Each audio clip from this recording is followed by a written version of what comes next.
Hey everyone, this is acyuta-bhava from Nightlight Astrology, and today I am joined by two of my buddies to take a look at this upcoming Mars retrograde in light of professional sports. Two of my friends that are joining me today, Kipp and Spencer, I'm going to be calling up onto the feed in just a second.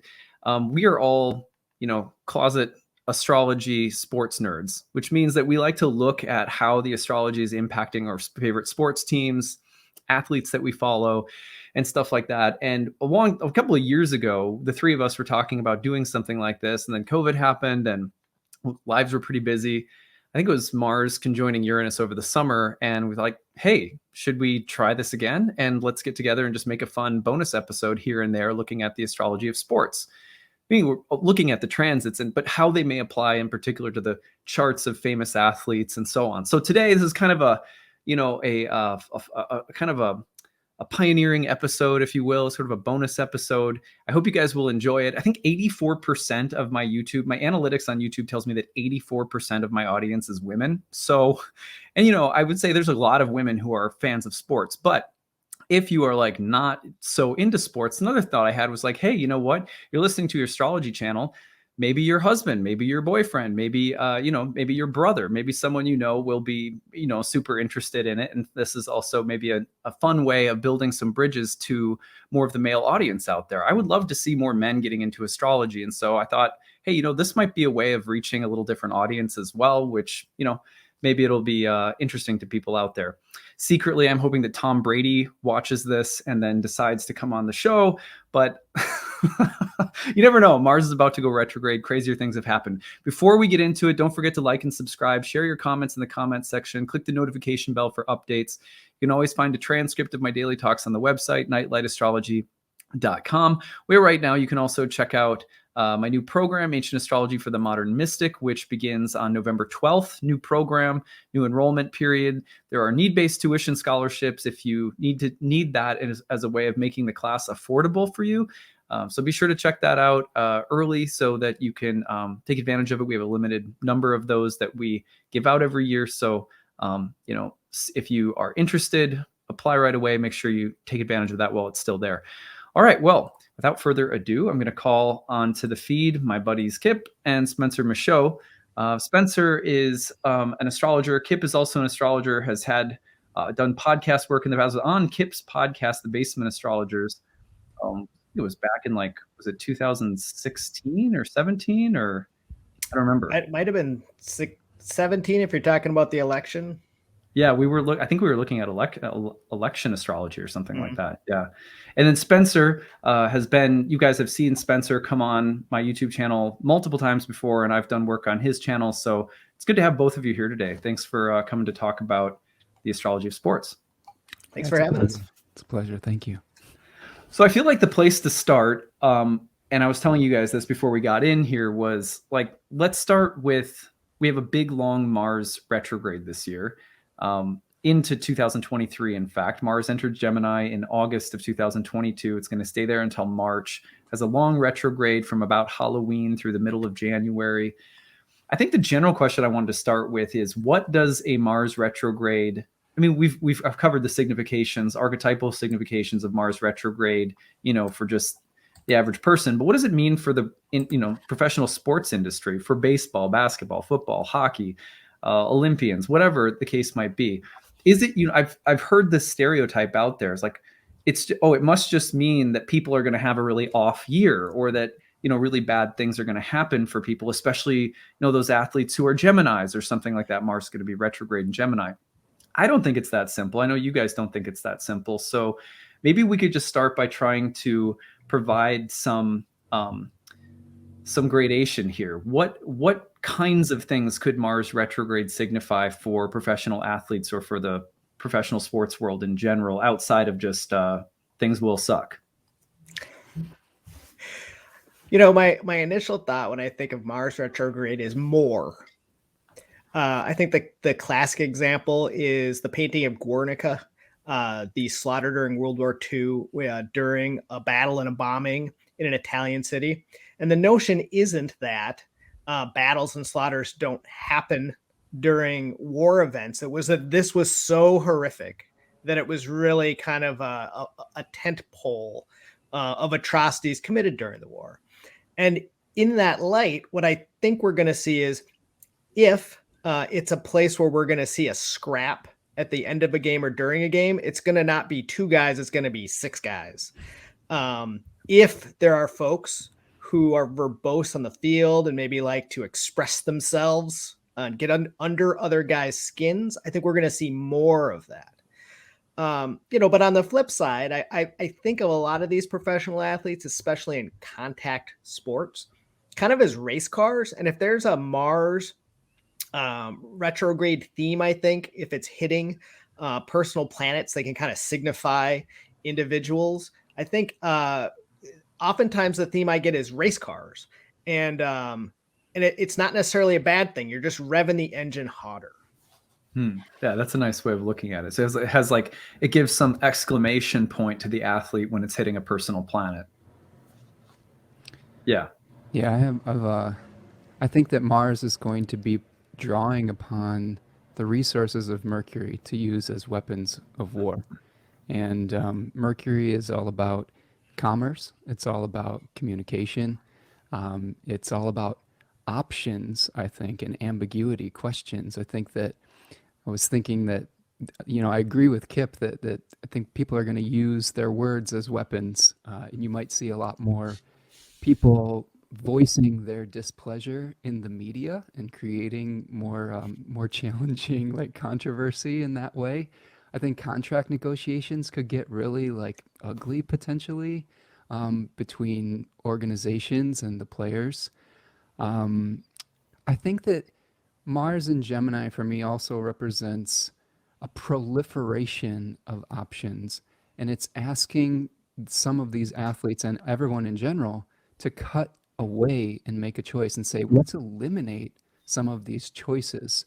So there may be some challenges with trying to eliminate choice.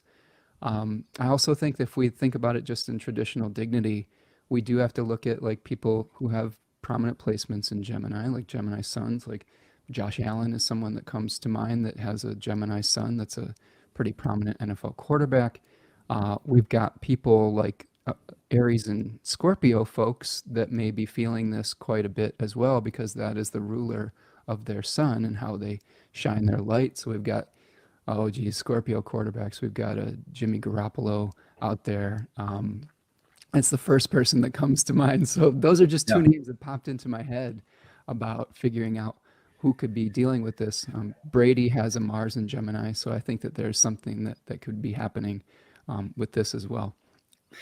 Yeah, it's interesting. Like,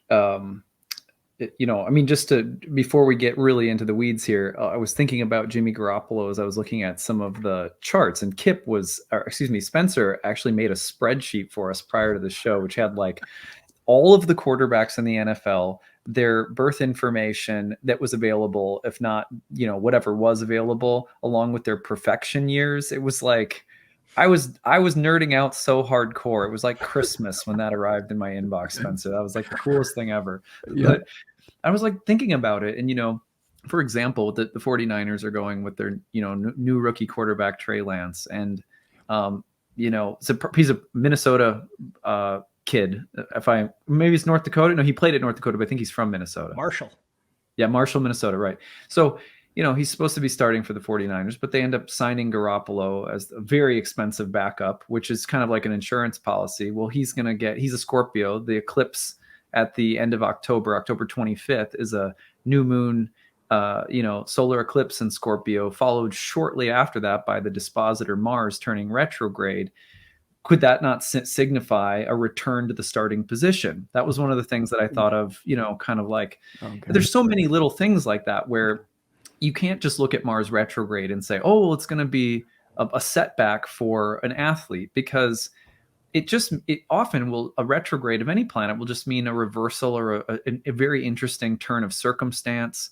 And it really depends on what planet it's hitting and what the context is of that athlete and their team and so many other things. So I think we do have some really good examples, though. I have a few that I think examples of players, and we're looking specifically today, we're going to sort of focus on the NFL season since it's starting this week. And and so forth. But I think in future episodes, I'd love to get into other, like NBA is fascinating to me as well. And so we'll get into other sports too. But I think the main point we wanted to start with is just that you can't just come up with this blanket statement that a Mars retrograde is going to be difficult for an athlete. Totally. I think that's right. Yeah. Do you want to hear the other quarterbacks that are Mars ruled? Yeah. No. Yeah. Go for it. So I'm just going down the spreadsheet list, which was total nerding out. It was super fun. I got super excited when you asked us to do this and try to get as much data as possible. So we've got Marcus Mariota for the Atlanta Falcons, who is a Scorpio sun. We have Baker Mayfield, who's an Aries sun, who I believe won the starting job in Carolina recently over Sam Darnold. Jupiter year for him too, it would be. There you go. So he's got an entirely new start here. We've got, let's see, what else? I'm just going down the list here. Not Matt Ryan. Matt Ryan is a Taurus. Sorry. Okay, so I'm kind of getting all my bearings here. We've got Derek Carr, who is an Aries this year, who has a new shiny new toy, and Devontae Adams. Sorry for your loss. I know. Spencer's a Packers fan. Kipp and I are Vikings fans, so we have a good rivalry within our trio here. Yes, the creative tension, right? Yeah. Okay. We also have, let's see, there's a couple more here. I'm going down the list. Drew Lock from Seattle is a Scorpio. Oh, interesting. And then I think that's it. There's actually not a ton of Scorpio Aries quarterbacks, which is fascinating to me. There's a lot of Mercury ruled quarterbacks, which I thought was really interesting. Has Drew Lock won the starting job, or is it going to Geno Smith? Kipp, what do you think? Where's it at? As our resident Washingtonian, Geno won the job. So that's an interesting example, using your Jimmy G example. Yeah. Look for that station and that retrograde, and maybe that's the time that for whatever reason Drew gets a chance to get the ball.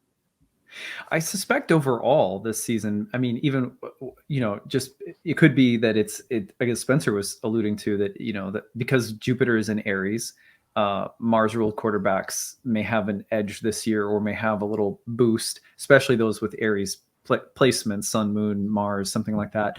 But then you also think whatever big league-wide news in the NFL is likely to break this year is probably coming after the Scorpio eclipse and after Mars turns retrograde, like late October through mid-November. To me, those series of weeks, you got to imagine there's going to be some big breaking news, or maybe, I'm not, knock on wood, I don't want to wish this upon anyone, but some significant injuries to key players, or big contract negotiations. I feel like the NFL is not huge on trades. Like, I feel like it's not like the NBA where a trade deadline is really exciting in the NFL. It feels like it's meh with the trade deadline. But although recently we've seen a lot more blockbuster trades in the NFL since the wide receiver market got reset.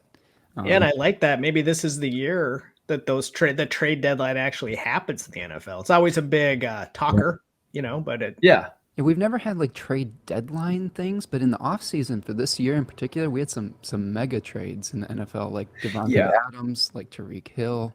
Yeah, I feel like post Super Bowl all the way up to the draft is that the NFL has learned to make money on that part of the year. Like, it's amazing, and they're really good at hyping that. I just feel like in season, it's not like the NBA trade deadline in season, where you might get some veterans like who have been bought out, who are just sitting at home, and they could go and land on the Bucks or some contending team and really shift the balance. I feel like in the NFL, you probably, because the systems are so, you need that training camp process, and it just doesn't. But if it were to be a year where you were to see some really big trades, wouldn't it make sense that you would have that as Mars is retrograde during the trade deadline? I think that makes a lot of sense. And with the proliferation of the McVay offense, there's so many coaches in the league now that kind of come from the same place. Yeah. That maybe some of those skill position players make more sense, whereas in the past they didn't as much. And maybe what we're going to see is kind of a revving up of this notion. In the past, it's really been guys who have been pass rushers, people that can fit into a really specialized role that might move during the season. Whereas those guys like wide receivers, even running backs to a large extent, you're coming to a whole, it's like learning a brand new language and then going out in the field and performing. It's just a really high bar to set for folks. Yeah. I don't think you see franchises dumping people like they do in baseball, like in the NFL either. Yeah. I think that the NFL is unique because it has different positional value.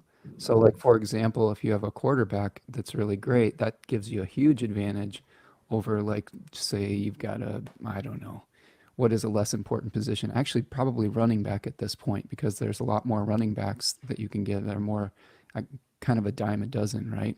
So I think that there's been a shift to people valuing wide receivers in particular a lot higher than they have in the past. And we saw this in the NFL draft recently too, where there was a huge run on NFL wide receivers in the first couple rounds because like I said, the financial market for them got skyrocketed way up into their silly. Yes, crazy money for these wide receivers now. So anytime you're trying to build a team, you're trying to get the most bang for your buck. And these franchises are learning that they can draft cheap talent high in the draft instead of having to spend a huge portion of their salary cap on, a wide receiver that they'd have to trade for and give up like multiple first round picks for Right. and whatnot. And I would be remiss to say if I didn't mention the final Aries quarterback for our New York audience, which is Daniel Jones. So I know that he's taken a beating over his first few years, but maybe this is the year that Daniel. Big year for him too. Contract year, good one. Yeah. Who does he have behind him? Oh, geez. Now you're Saquon Barkley's healthy for now. I was just thinking, like, does he have any real quarterback competition behind him this year? But I'm guessing no. And who's the new coach from Buffalo? What's his name again? Dabo? Is that his name? No. That's the Dable. Yeah. Yeah. The other one's the coach of Clemson, right? Yeah, Dabo Sweeney. Yeah, I was like mixing them up. Cushy job. He's not going anywhere. If I knew, like, if I was a big enough college football fan, we could extend this into college. But let's get into some of our predictions because we each took some time to do some research and make some tangible predictions. Kipp, if you guys out there are fantasy football players, Kipp has some booms and busts of the year. I think we'll start with those. And I will just tell you that the thing about this is that, fantasy like actually people are in the NFL, and I was listening to this on a podcast the other day that I listened to, people actually pay attention to the amount that there's a huge like submarket of data and analytics that go into the fantasy football world, especially because it's so involved with betting. And so a lot of that is actually being capitalized on by teams in terms of how they expect players to perform. It's not like the big thing, but actually people pay attention to fantasy football in terms of how they think players will perform on some level. So this list, I think, would, even if you're not a fantasy football, you don't play, this list could also tell you about player performance in the year, right? I definitely think it can, and I think one of these is going to be disappointing for you. I'm actually going to switch my chart.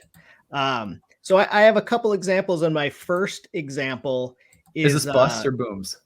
These are going to be the busts first. Okay, let's go. And I apologize to people because of the busyness of this chart. Did you have it up? Oh, I got to click the share. I'm sorry, folks. I'm still learning how the software works. So I did a deep dive into fantasy football, and I took a couple of years off of playing and went back to it. And this kind of being reached out to and also doing my research for the draft made this something that was prescient to me. And what I learned during my research was guys that got hurt or had down years. So what I looked at was kind of the top 20 guys in average draft position.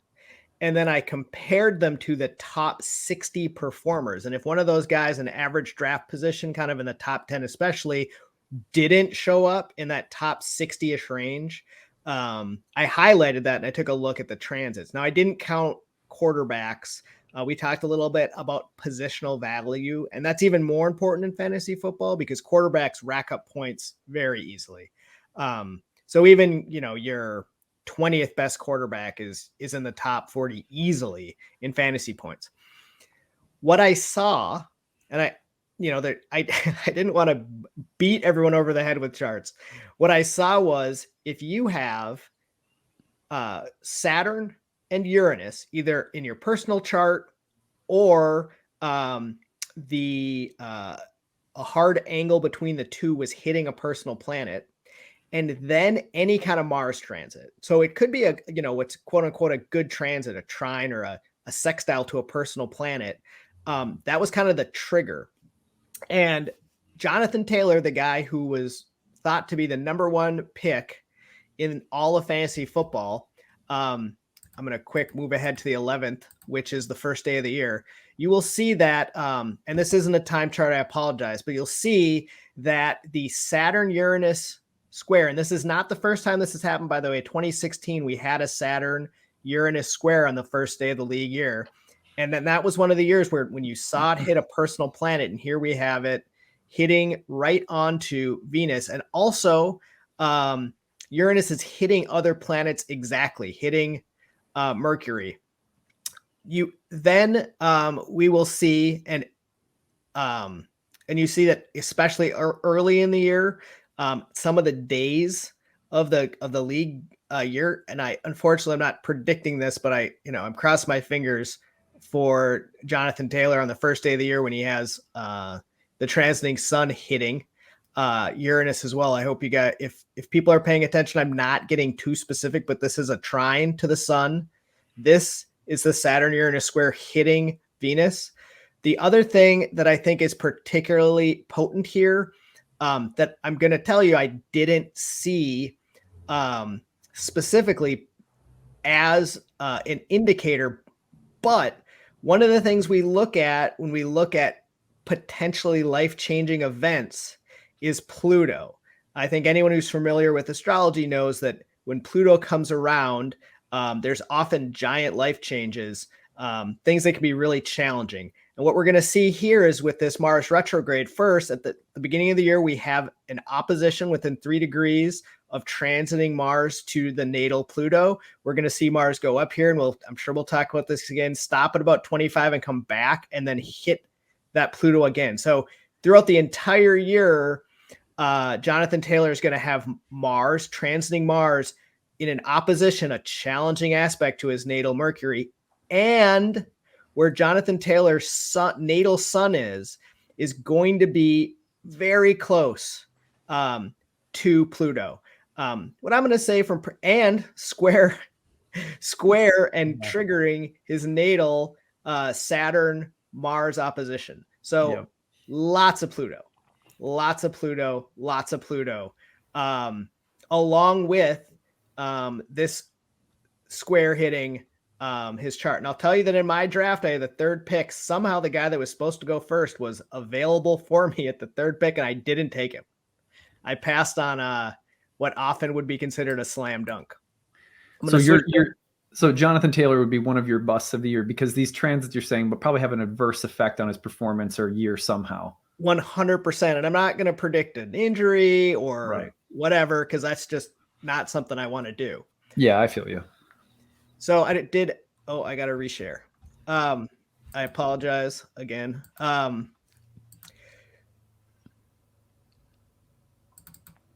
This is the second one I saw that really was indicative of potentially negative results. And unfortunately, this is Dalvin Cook, the running back of the Minnesota Vikings. Surprise. I feel like he's injured every year, man. It's so it makes it easier to consider him someone who might get hurt. But as you see, Saturn's hitting him in 2 different ways. We have the square. Can you maximize the chart? Oh yeah. I did not share correctly. Let me stop sharing.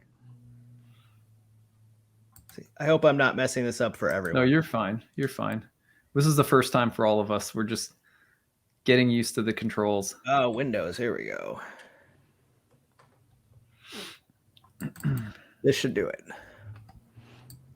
We do have some running back depth in Minnesota, so if he does get injured again. That part's good. So here, just really quickly, because we don't have to belabor this, but we see the Saturn Uranus square, and in this is Delvin's sun, which I would say, from what I saw, if we could get the sun in here, unfortunately, without time charts, you're not getting the moon as much. However, Delvin's natal moon, as far as this untimed chart's concerned, is pretty far into. So this is 12. I always use 12 p.m. right in the middle of the day. This is pretty far into Aquarius, which tells me there's a better than average chance that Delvin Cook has an Aquarius moon, which means Delvin Cook's moon is going to be making contact with this Mars retrograde if in no other way than it's by whole house trine, but also Delvin Cook's Mars is trining his natal, or the transiting Mars is going to trine Delvin Cook's natal Mars multiple times. And keep in mind, what I found is that when we have a Mars aspect, a transiting Mars aspect in the chart, whether that be a Mars return, in fact, a couple of different individuals who did get hurt, I saw that Mars was entering the place in the chart where Mars was when the native's nativity. That was the trigger point. That was the couple week period where the injury either went from a sprained ankle to ligament damage, out for the year kind of thing. And so again, here we're seeing this Saturn Uranus, the number one thing we're looking for as far as the charts I looked at from 5 or 6 years, hitting one of the sect lights, the sun. We're seeing Mars impact the natal Mars. And those are the big triggers. We could point out some other things. We have Neptune hitting the natal Saturn. I did see a bunch of Neptune in these charts. I didn't want to bring up every aspect I saw.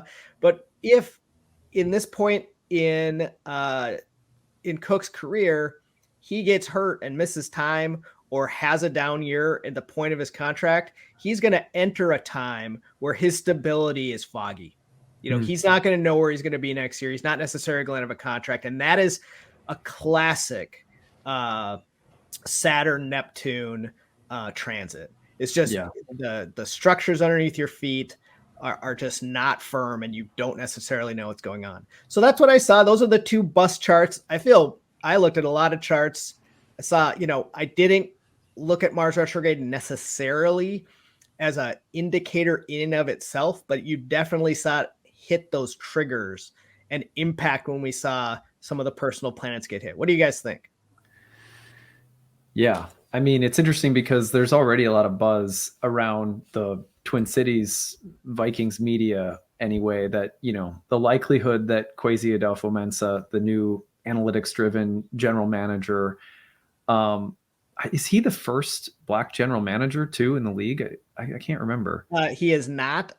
There was the Ravens had a long-term one in Ozzie Newsome, who's really was one of the best general managers in the league. And there was another analytics general manager who was African-American who worked for the Browns, and Kwesi actually worked for him for a time.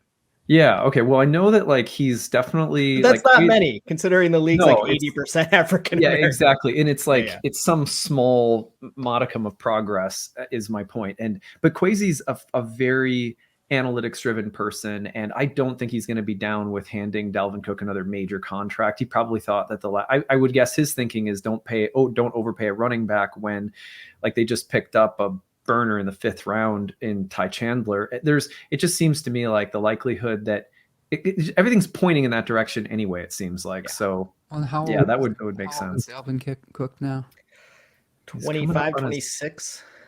He's coming up on a Saturn return in Pisces. It's at 23 Pisces. So that would be 26, I think. I think right? there's probably a pretty good rule of thumb in the NFL where you probably don't want to give an NFL running back a third contract. Like a second contract, very rare, maybe. Right. But you don't want to be the one holding the bag on the the short shelf life, honestly, that NFL running backs have. I mean, when they hit their Saturn return, it's a lot more likely that they're going to start getting worn down because they're taking a beating. It's not like an NFL quarterback now who's protected and can play well into their late 30s. An NFL running back has a shelf life. Right. So reliant on your knees and your ankles and your hips, things that just when you're running hard, even if you're just a runner, if you're a marathon runner, eventually those parts wear out. If I remember correctly, too, Dalvin Cook's average games per year since he's been with the Vikings average number of games he's missed per year has been like 4 or 5. And like, that's a lot, 100% believe you. In Libra in that chart, He's what I was seeing. So he has. It was Mars and Libra, wasn't it? Yeah. Yes. The Jupiter opposition is interesting. Like, I feel like having Jupiter and Aries opposite that Mars could galvanize something, but the Saturn stuff is hard. Like, that's really tough. It's funny. I didn't necessarily see Jupiter transits as a savior, but I did see them show up when people have successful years, especially really hitting pinnacles. Yeah. I mean, for example, if you guys want, I can just pull up one such example that I have on hand. So this is the chart of Kirk Cousins, the Vikings quarterback. In 2010, when he won a share of the Big Ten championship as the quarterback of Michigan State, it was a Jupiter and Aries year for him, and he has Mars and Aries. I don't believe me, as a Vikings fan, I do not expect much. I feel like it's just disappointment. This is a true thing. Minnesota Vikings are the winningest team in the NFL to have never won a championship. Wow. And that, I think we're like the 7th winningest team in the NFL history, and 1 through 11 all has championships, or some 12 has championships and we don't. So, but anyway, he won the Big Ten. It's a Jupiter year for him. Jupiter's going to be going over that Mars during the playoffs. So I thought, could he get could there be a signature win, beating the Rams on the road or something like that to advance to the NFC Championship? I'm not saying you make the Super Bowl or anything, but could there be a really galvanizing moment for him with Jupiter on that Mars? Last time it was there, he had that, again, the share of the Big Ten championship. So I agree with, I can't remember now if it was Spencer or Kipp, which one of you said it, but like, it does seem to me like Jupiter over the Sun in Aries, or the Mars in Aries especially, could mark out some kind of accomplishment. Could it also be that he's just mentioned in the running of like the top 3 for MVP with a new McVay offense this year? I think he's always underachieved. Like, he's a great statistical quarterback who just hasn't had that like really big breakthrough season yet. He's had some really big signature wins, but everyone feels like he chronically underperforms. So like, maybe that would be an example. But anyway, Kipp, let's go. If we can go a little bit more rapid fire to keep the pace, since we've got a bunch more to get through. Take us through really quickly your fantasy booms of the year, and then I want to get Spencer on with a few things too. Am I on again? Yep, you're good. Will do. And these are much more classic examples. So first I'm going to show Najee Harris. This is one of the booms. There's been a lot. Najee's super talented running back for the Pittsburgh Steelers, was a first-round draft pick as a running back, and as Spencer's been pointing out, rare.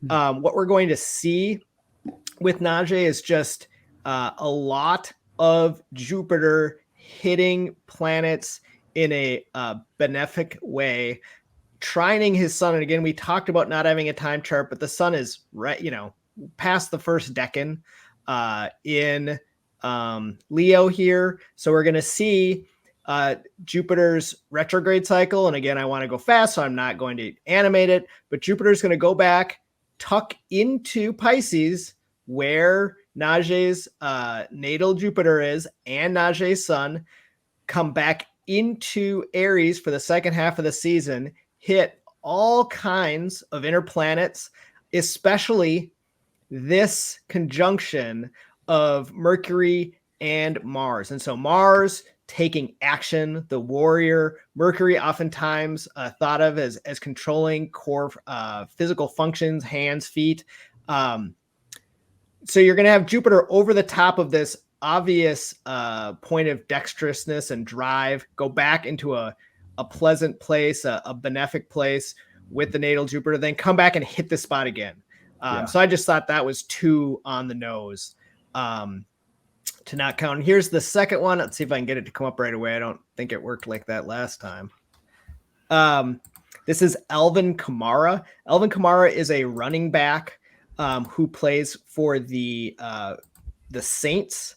Alvin's had some banged up years. Also, Alvin had the potential for being suspended, and it sounds like that's not going to happen. So maybe, frankly, Alvin just has that happen. But what we're going to see is, in Alvin's case, we have the natal Mars at 2. So there's going to be a Jupiter opposition with the natal Mars.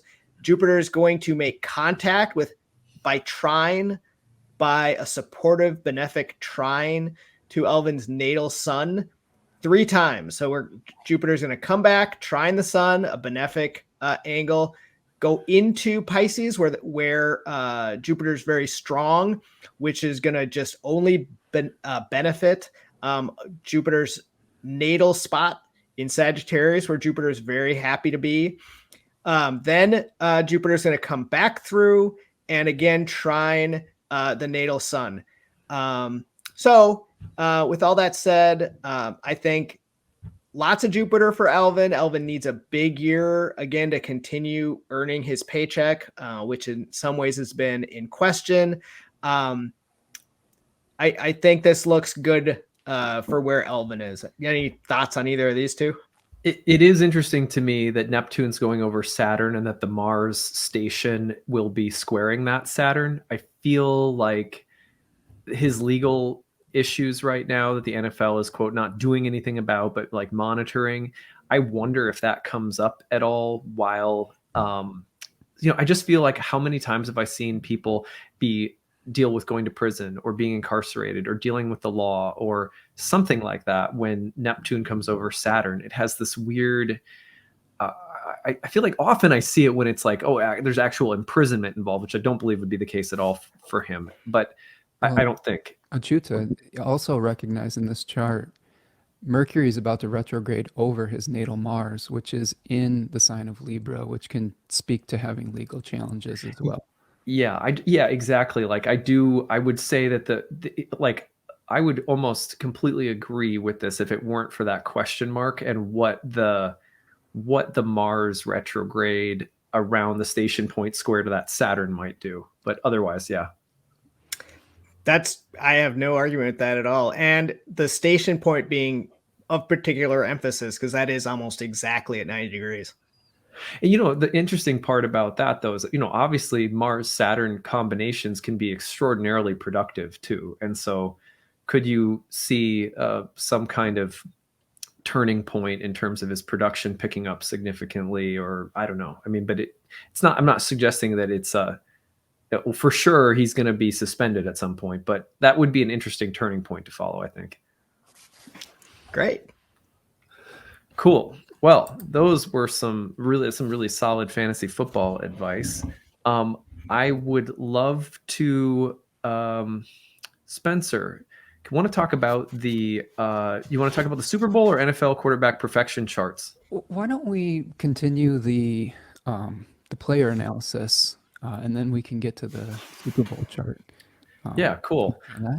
Yeah, I might just throw out, I've got 2 that are pretty quick. Why don't I just throw them out so I'll leave the rest of the time for you?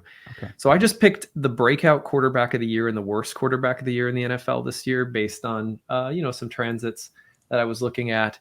But by breakout quarterback of the year, what I mean is that someone who really exceeds where they've been before or what you expect of them. So, for example, everyone would expect Aaron Rodgers to be nominated for the MVP. So this is someone that I think will perform exceptionally well. Maybe they're considered an MVP candidate. Maybe they take their team really deep into the playoffs. Maybe they have an incredible statistical year. They're the rave of the NFL. Doesn't necessarily mean they win the Super Bowl, but the quarterback that I'm looking at that has, to me, some really interesting transits is Derek Carr. So I think part of this is, I'm interested to see what he does. I pulled up his chart because I was interested to see what he does with Devontae Adams on his team now. But if we look at it, I love that this is not a time chart, so it's a 12 noon chart, but I love that he's got Jupiter going over the exalted sun in Aries. I love that Pluto is, for a long period, squaring his natal Mercury in Aries. Mercury being a planet that was associated with sports and athletics, Pluto being something that I feel like at times this is the last part of a Pluto dynamic for him. And last year, as Pluto was squaring Mercury, he really had a very good year, and the team they exceeded expectations and so forth. And they also went through a lot of drama with Gruden as their coach. So I thought it was really interesting to see, like, Jupiter's hitting that sun in Aries, exalted sun in Aries. He's finishing up his Saturn return during this season. Pluto is squaring Mercury in Aries. He's got Mars in Gemini natally. So it feels like a really big turning point for his natal Mars in Gemini. I looked at all of those things together and I just thought, yeah, it feels like a year where he could really perform well. Jupiter's going to be trining his natal Jupiter. Just seemed like there's something popping about his chart that, for me was really impressive. So I kind of looked at his chart and said, I wouldn't be surprised if he had a really dynamic year. I don't know exactly what that means, but it feels like he could be one of the shining stars of the NFL. And he's another quarterback, often statistically like compared or in the same bin as like Kirk Cousins, like middle of the pack. And I feel like he could rise up to more of like a top 10, top 8, top 7 quarterback in the NFL this year, maybe take his team deeper in the playoffs, knock off someone like Josh Allen or Patrick Mahomes in the playoffs, something like that. Chita, this brings to mind Matthew Stafford's journey last year. Oh, yeah. And right. I think a lot about quarterbacks that have some prominent, well-placed Saturn placements or Saturn-ruled planets. Stafford was an Aquarius that had a really strong Saturn in his chart. And oftentimes success comes later in the career for those folks as well. So yeah, having a really domicile, powerful Saturn in Derek Carr's chart, as he's hitting this Saturn return, maybe he starts to get the respect that he deserves for being a little bit better than people would think, now that he actually has some help, right? Where Stafford was stuck with the Lions for quite some time, right? Yeah. I really like this chart, kind of in the same way I liked the Kirk Cousins chart. One of the comparisons between Carr and Cousins has been, these are guys that play it safe, that play for the paycheck, that get the big numbers, but don't necessarily stand in tough and win the big game. And here we're going to see during that crunch time of the year, that Mars station almost right on top of Derek Carr's natal Mars. And if what we need from him is to put his nose down or stand in there and take a hit to complete that pass to win the game, this might be that added kick in the pants that he needs. And for him, this is much like Cousins. He is in contract extension time. So a big November for him really could extend his career as a starting quarterback. Yeah, for sure. On that note, just to keep pace here, because we are on a little bit of a time crunch today, I'm going to just tell you who I think the worst quarterback of the year is going to be by transit. I mean, and there could be statistically worse quarterbacks or quarterbacks that lose more, but kind of who is the shining dud?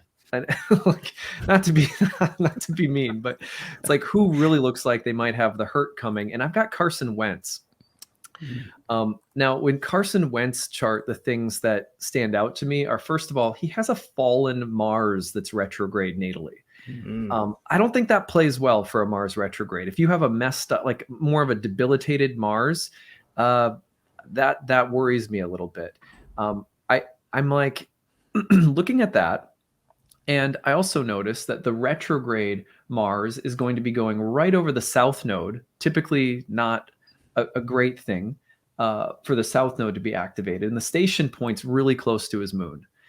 Mars-moon combinations to me are not great when it comes to, say, injuries, health, the body. So I look at those things and I think, oh gosh, that just looks a little bit rough. It's a the other thing that came to my mind is, he's underperformed for a while. He's had real ups and downs. And, he's had been almost like it was either in the MVP race or it was a couple of years ago and then was injured and then sort of was never back to peak form, was doing really well with the Colts last year and then sort of just really biffed. His performance was awful right down the stretch when they needed him the most. He gets traded from the Colts to the Commanders. So now it's with the Commanders. He's also got Neptune going over the moon and squaring Mercury. I can't see in that combination of moon square Mercury. He's also, I've heard it through podcasts that I listen to, that behind the scenes, he's not the easiest person to get along with. It doesn't have great locker room presence. So I'm looking at Mercury, Neptune over the moon and squaring Mercury with the retrograde Mars squaring Mercury. And like the Philly media is brutal. So maybe it helps him getting away from that. But I almost feel like the Philly media put a curse on him now. And no matter where he goes, I feel like there's a little bit of this, almost like I can't get away from what people think about me. Well, he's like, it's in his head or something. He didn't go to the most functional of organizations either. Right. Yeah, exactly. And he goes to the Commanders, which is like, the dumpster fire of the NFL right now, for sure. Not, there's probably lots of wonderful people there, but as far as the owner's concerned. And yeah, so I just look at this with the Mars station in the square to the moon, Neptune on the moon, Neptune square Mercury with the fallen, retrograde Mars. And I just go like, I can't see it working out well. He's in a Saturn return.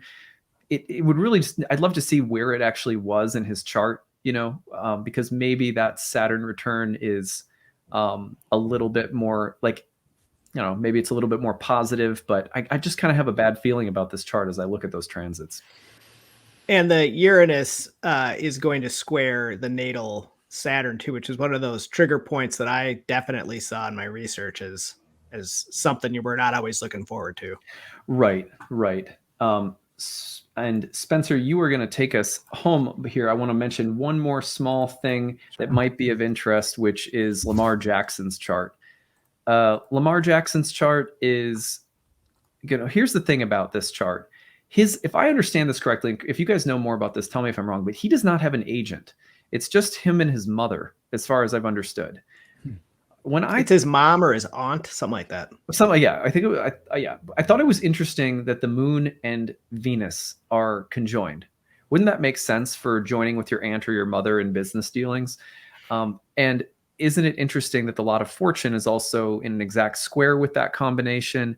And of course, the Mars is going to oppose those two planets. The station point will almost exactly oppose those two planets, squaring the lot of fortune. He's got a fallen Jupiter that Pluto's just plopping down on all the way through December. So I look at that and I go, oh man, I think he's in a year where, if I understand correctly, it's kind of like you don't want to get injured this year. This would be a really bad year to get injured for him because he's in a contract year. And if he's playing hardball because he wants the contract of Deshaun Watson, Russell Wilson, the guys who are setting the market super high right now, the problem is that if he holds out, banks on his own performance, refuses all the advice not to play in a year like this, when if you get injured, that value of the next contract probably goes down a huge amount of money. I mean, he'll still make a lot of money, but it would probably go down considerably.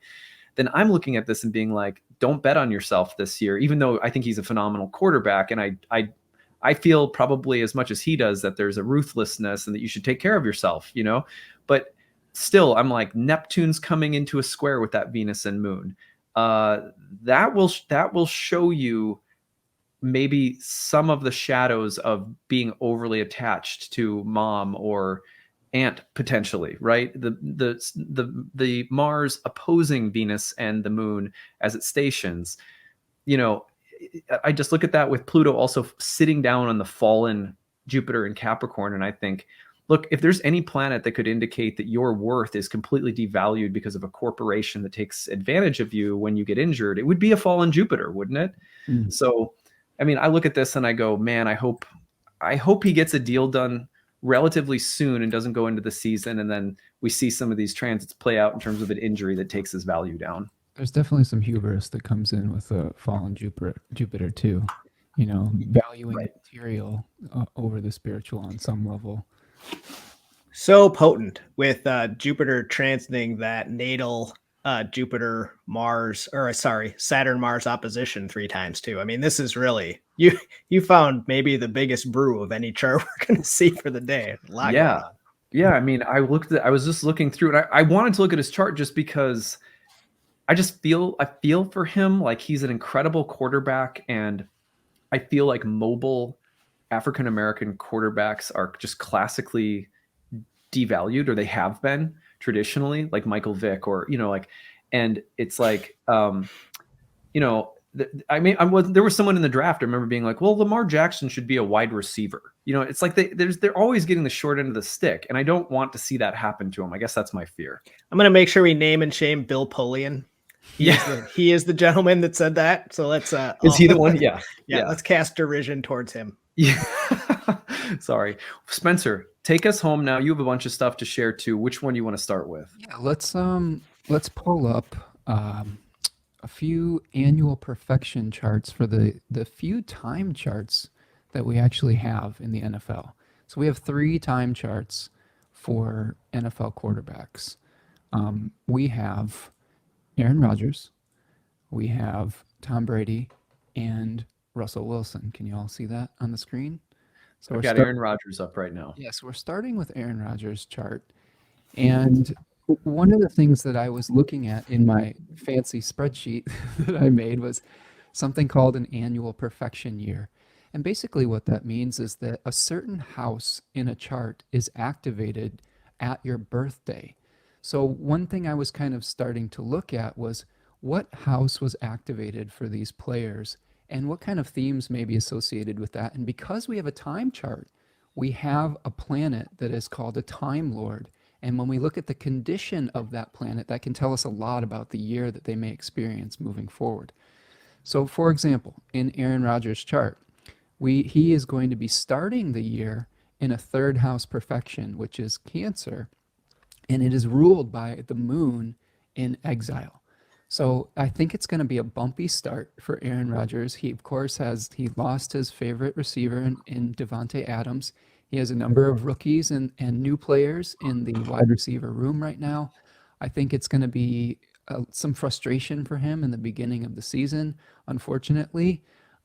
But I will say that once he moves into the 4th house perfection, which is ruled which is on the cusp of the sign Leo, he's going to move into a annual perfection year that will be ruled by the sun in Sagittarius. So and one thing I'm looking at here, and I'm not making any huge predictions one way or the other with him, but I think that he will improve his station once he hits his birthday on December 2nd, because he will be having a planet that isn't necessarily in its exile anymore, although it's not in as much of a favorable house.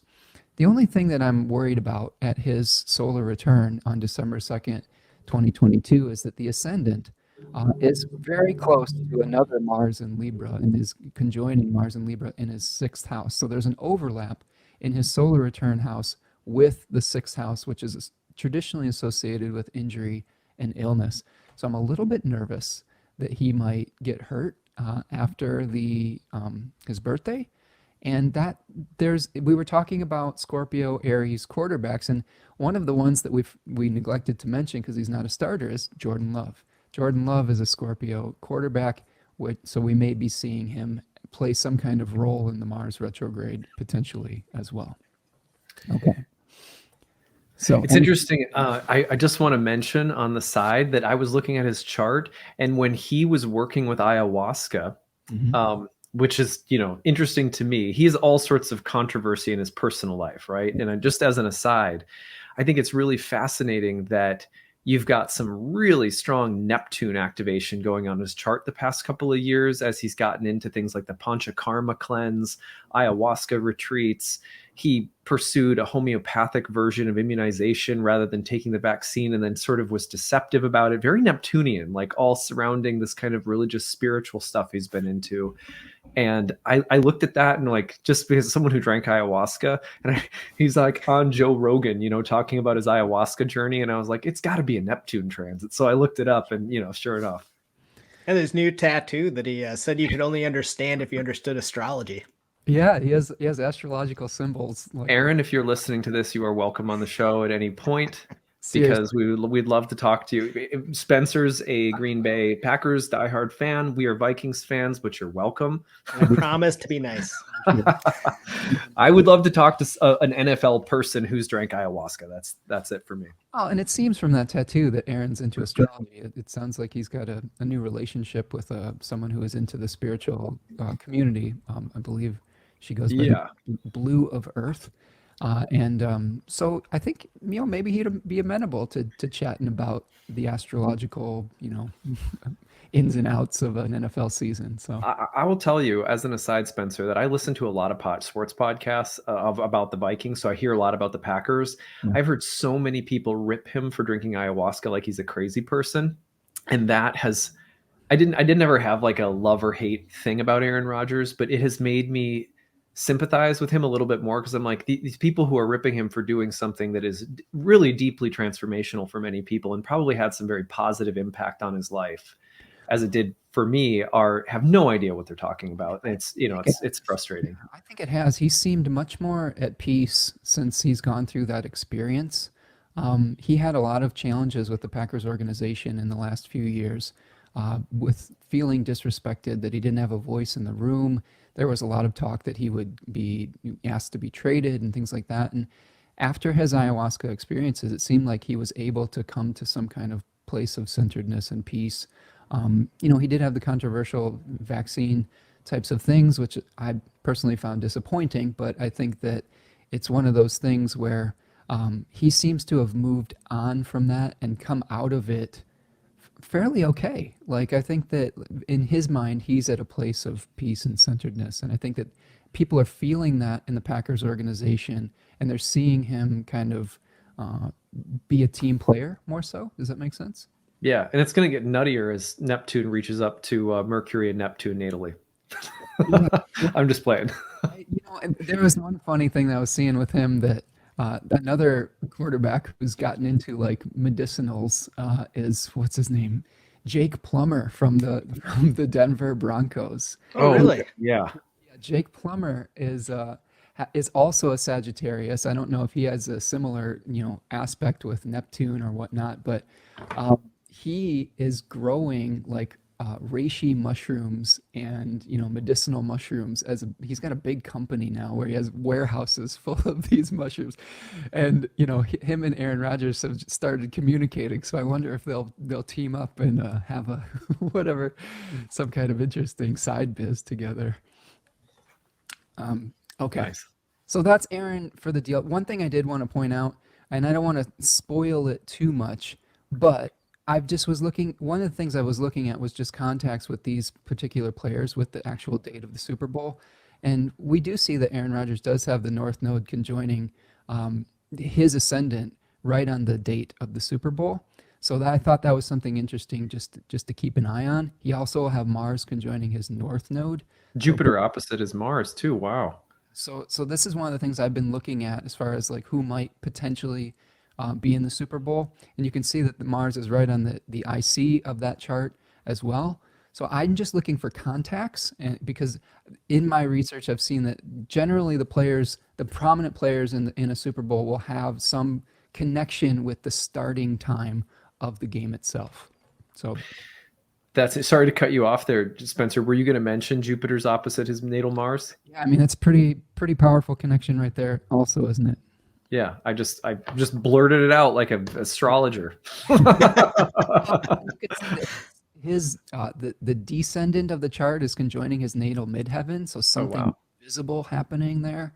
This is giving me at least a little bit of hope that maybe the Packers make the Super Bowl, because they have a heck of a defense this year. Say what you will about the wide receiver room, but defense wins championships, and the Packers defense is something that I don't think they've had there in a very long time.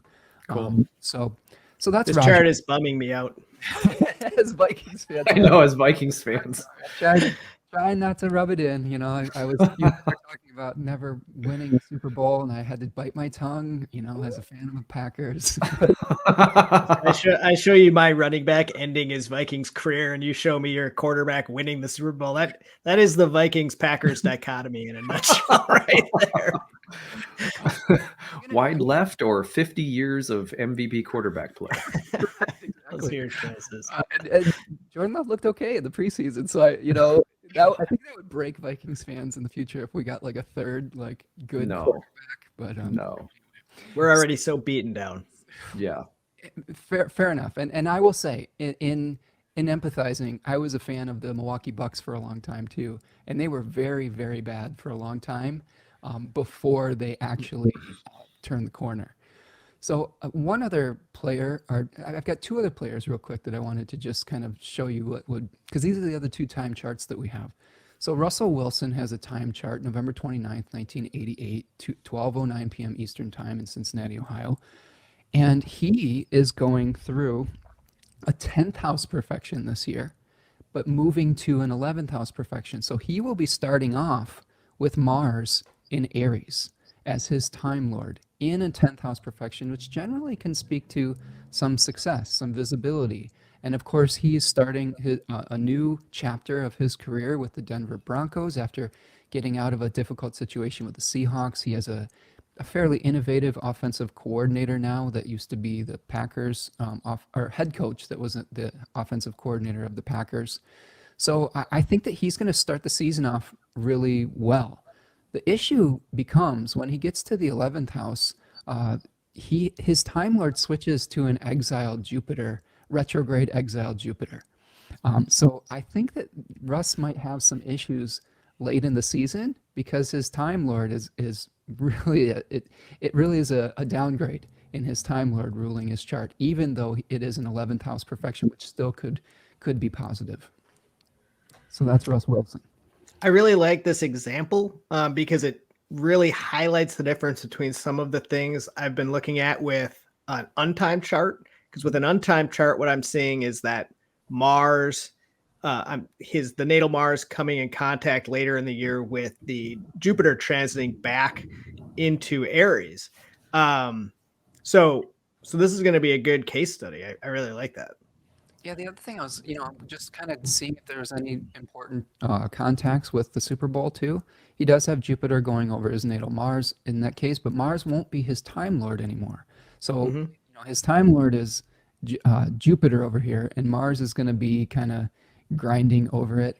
I'm not getting the feeling that we will see Russell Wilson in the Super Bowl. It's just not something that's like my instinct with this.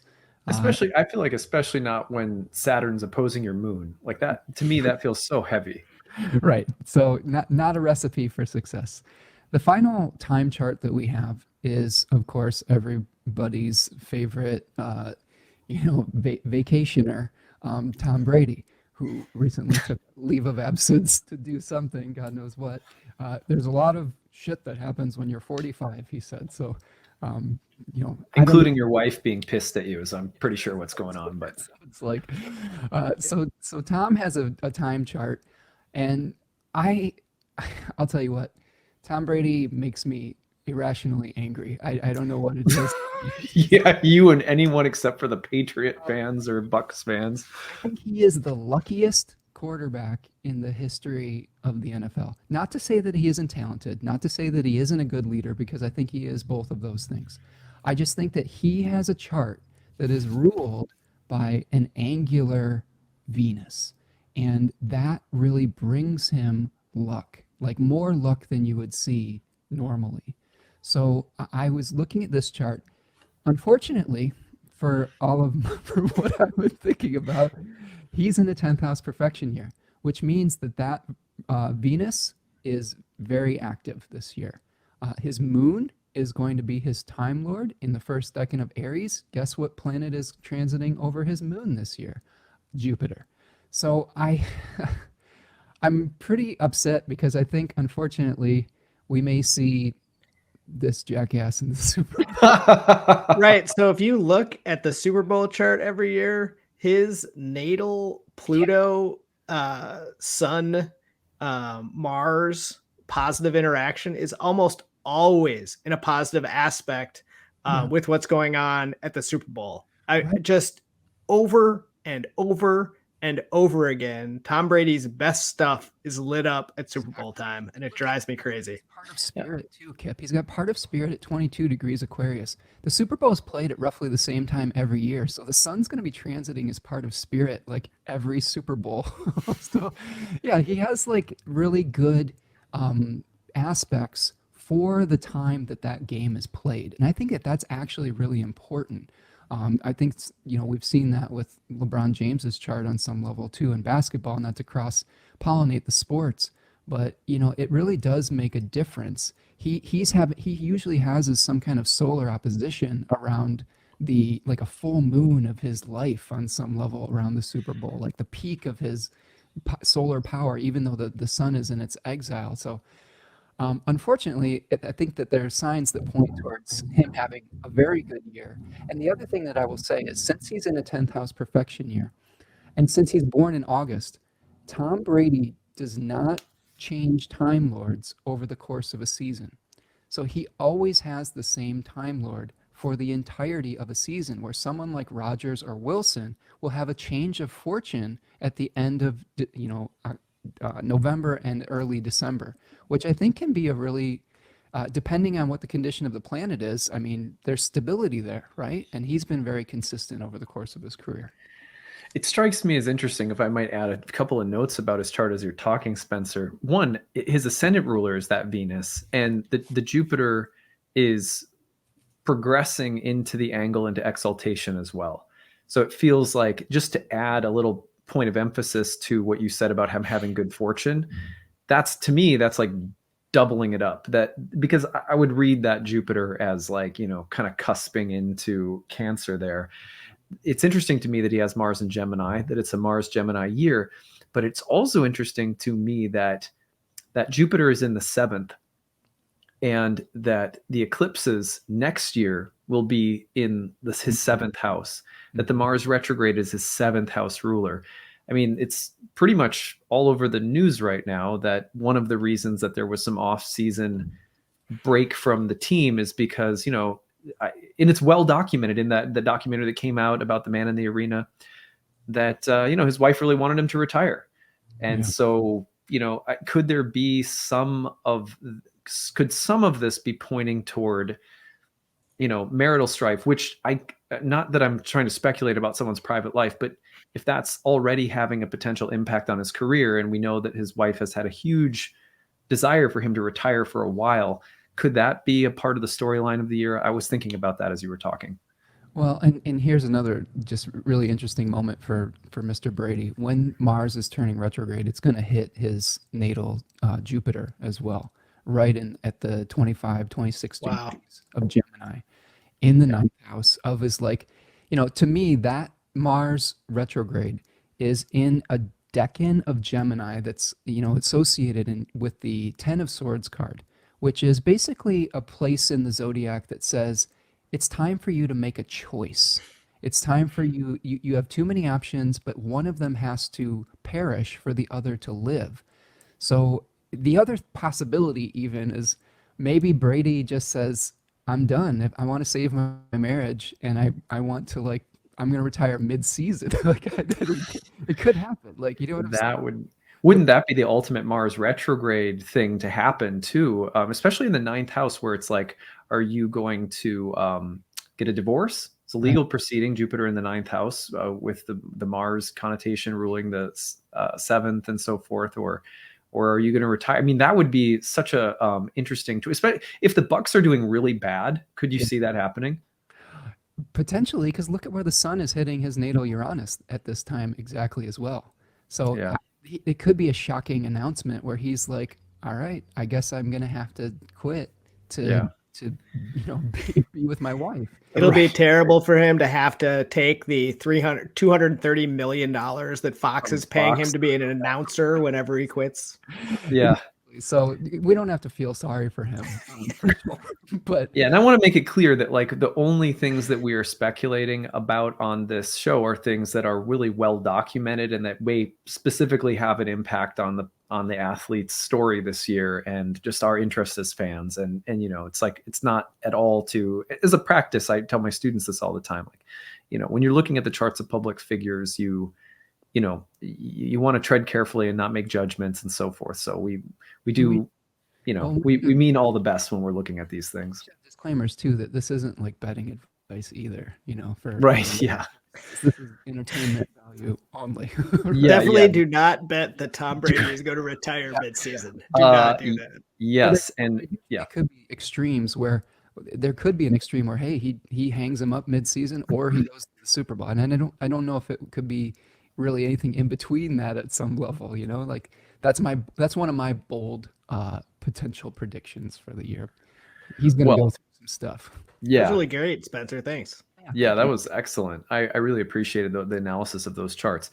We are unfortunately out of time. I know we have things we still wanted to get to, so I think we're definitely going to be. I think we're going to try to do this maybe once a month. We'll see how it goes and just do it throughout the season. Maybe if we're really feeling lucky, we'll expand into something like NBA or other sports arenas.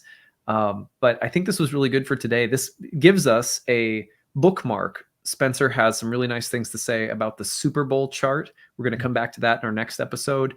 Why don't we end just really briefly with any predictions or any things you guys want to say about the Vikings Packers season opener on Sunday? You want to pull that up? Yeah, I've got. Let's see. You go ahead. You want to say anything first? I have a horary chart I can pull up too. But do you want to say anything first? Let's pull it up real quick if we can. Yeah. Do that. Okay. So, and I cast this right before we met today. So typically I like to spend a little bit more time meditating on a horary. I'll just say that in advance because I just sort of did this on a whim.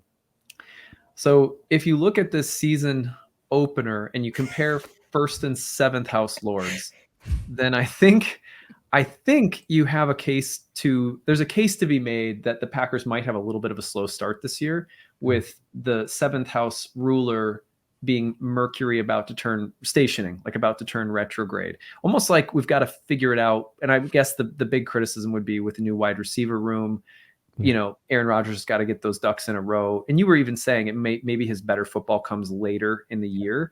You also have Mars and Malefic in that house. Have it starting two offensive, Pro Bowl tackles either for week right. Bakhtiari's been out for a while, hasn't he? An ACL injury 2 years ago that has been really difficult to come back from. Yeah.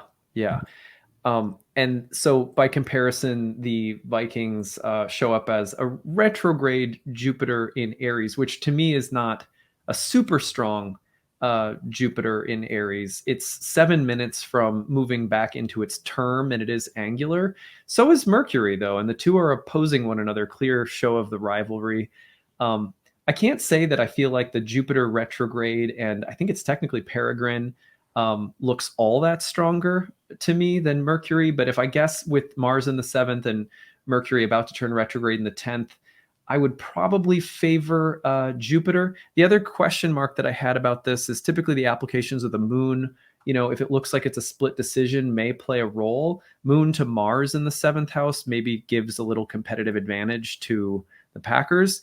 I'm going to call it with Jupiter in the 4th for the Vikings, but I'm very tentative about this one because it looks to me like there's some pros and cons on either side of the basic 1st, 7th house balance here. So that's kind of my judgment. I'll say the Vikings win the season opener. I'm not convinced that they're going to go to the Super Bowl or even win the division this year. Frankly, I think that they need to blow up the team and start over. That's my personal opinion, but I think I'll give the first game to them. Okay. I just really love that this is an athletic event and you got Mars in the house of open enemies. Right. Yeah, especially since across the aisle is a Packers rival in the time when I cast it. I thought that was great. Well, and you've got a former Packer that is going to be looking for revenge on week 1, too, in Zadarius Smith, who did not leave on very good terms. I think if those two tackles don't play, he is going to destroy some stuff. Zadarius is going to be on a mission. Yeah. You could definitely. And if a healthy Danielle Hunter is off to a good start too, then the Vikings should be better on defense than they were last year. Which, So one thing we could do, if you want to just have a little bit extra information on this, is we've got the starting time of the game up here. And you can see that we're going to overlay the Packers first. Okay, so we've got the moon hitting this is the natal chart for the Green Bay Packers, which was established on August 11th, 1919 in Green Bay, Wisconsin. So we have the Packers chart as a full moon in Aquarius, Leo sun, Aquarius moon, and their moon's going to be hitting retrograde Saturn during this game, which I don't feel great about. Trine Uranus. Yeah. Or sorry, square Uranus. Yeah, that doesn't feel like a resounding victory to me. And we also have Mars. They have a Mars in its fall in the 7th house of their opponent as well. So maybe there's something going on in that regard. Anything else you all are noticing with the connections with the Packers and this game and this start time here? Well, it's interesting to me to note that the staying power of the Packers. That's the inner wheel is their birth chart, right? No, the team's supposed birth chart. The Packers' inner wheel is the birth chart. And to me, the sun and the moon, a full moon in fixed signs with a bunch of planets, including Jupiter and Leo in a fixed sign. It's like they're a dynasty, the Lombardi trophy, they have such staying power in their chart, which I think explains why, in part, I scratch my head going, how is it that they get Favre followed by Rodgers, an equivalent of like 30 years of like top tier quarterback play, which is what makes every season potentially over 10 wins or whatever. With a leader, known for having great quarterbacks. Bart Starr, Brett Favre, Aaron Rodgers. It's all right in Leo. And Saturn on Regulus too. I mean, that brings great power oftentimes as well, with a fixed star in the heart of the constellation Leo that speaks to great achievement, as long as you don't fall prey to the nemesis of revenge and trying to pursue power by any means necessary. So it's interesting that kind of came up for Favre and Rodgers at different points. It's also, I just note that when Pluto enters Aquarius and starts opposing Jupiter, there's probably going to be a dynasty or a regime change or something like that. Maybe that starts to shift to the next quarterback. Very interesting. And that's coming at the beginning of March, I think, is when we're going to see the Pluto dipping in, if I'm not mistaken, the next year. And there's been rumblings that Rodgers, that this may even just be his last year, because his contract is set up in a way that the longer he plays, the more dead money is like a poison pill on the cap. And I almost wonder with his Scorpio moon if he did that on purpose. So he was like, when I leave, you're going to have to blow it up, and I'm not going to let my successor, get success at all. Because he was pretty pissed when he signed that contract, and he raked the Packers over the coals when he signed that deal. And there's Pluto opposing the fallen Mars during that time. Right. Yeah. It was very ugly.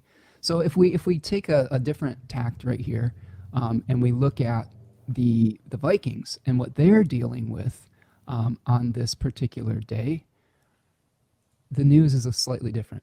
So you can see that Venus in their chart is right on the ascendant of the chart of the game. That to me is a pretty good sign for them. That looks a lot better to me. Although I will say they also are a moon in Aquarius. But, wow. Right. So, but they are a new moon. It's not a full moon. They have a fallen, an exiled sun rather than a domiciled one. So that would make a lot of sense. But their moon is also hitting Saturn. So that's a data point that we may not be able to kind of like point one way or the other. But I do think their natal Venus being on the ascendant points more towards their success potentially. Unfortunately, because I'm a Packers fan. That's really fascinating. Yeah, and I didn't. I was the outer ring is the Vikings, correct? Yeah, that's their name. Yeah. It's interesting to see that lineup in. It's interesting to see the lineup in Capricorn, and that when Saturn started its return, they would have been taking on Kirk Cousins, and there's something, and then they're where's their natal Saturn? I'm looking. Sorry, it's in Capricorn too, right? Yes. A little bit of their Saturn return as well, which is interesting. Anyway, I could look at this all day, but we are out of time. Yeah. So it sounds like we're both calling the first game of 2 between the Vikings and Packers for the Vikings, and then we'll have to maybe revisit game 2. I hope I'm wrong, but yes. Yeah. Okay. Kipp, Spencer, it was wonderful having you guys here today. For everybody listening, I hope you enjoyed this. If you're not into sports, pass it on to someone who you want to get into astrology, and maybe sports is the bridge that could bring the planets into the picture somehow. In the meantime, if there's topics you'd like to hear us talk about or athletes you'd like to hear us cover, email us, info@nightlightastrology.com. Kipp, Spencer, and I will try to come back and do this again, maybe hopefully like once monthly. You can catch Spencer Michaud on Instagram. You can find Spencer Michaud Astrology on YouTube, and spencermichaud.com is the website to book a reading, classes, things like that. H. Did I get it right? H in the middle of the. It's Oh, Spencer. there's a little typo. So I'll fix that. Hold on. Not Spencer H. Michaud. It would be like this. Is that right? That's perfect. Thank you. Okay, there we go. Sorry about that. And then Kipp at Eudaimonia Astro on Twitter. Am I saying that correctly? Eudaimonia. And if you want to check out the Basement Astrologers, feel free. It's still up. Lots of great interviews. It's there for you guys to enjoy.